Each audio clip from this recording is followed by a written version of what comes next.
صفحہ نمبر 38 جلد اول سیرت النبی۔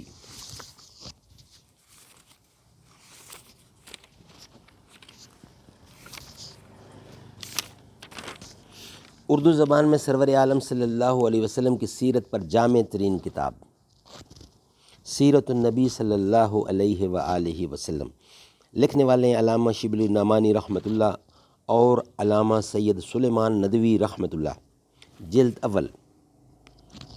ناظرین، یہ ہمارا جو سبجیکٹ چل رہا ہے، جو لوگ خاص فن سیرت کے ارکان اور معتمد ہیں، ان کا اور ان کی تصنیفات کا ایک مختصر سا نقشہ ہم اس مقام پر پیش کر رہے ہیں۔ ان مصنفین کی تصنیفات اکثر ناپید ہیں۔ یہ فہرست تہذیب و تہذیب وغیرہ سے مرتب کی گئی ہے۔ ان کے نام لکھنے سے یہ غرض ہے کہ آج کل جو تصنیفیں ملتی ہیں، انہی میں اکثر ان کے حوالے آئے ہیں۔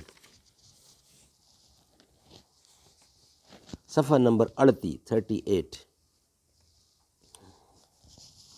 عبد الرزاق بن حمام بن نافع حمیری، سن ہجری 211۔ ثقات محدثین میں ان کا شمار ہے۔ مزاج میں کسی قدر تشیع تھا۔ ابن معین کہتے ہیں کہ اگر عبد الرزاق مرتد بھی ہو جائیں تب بھی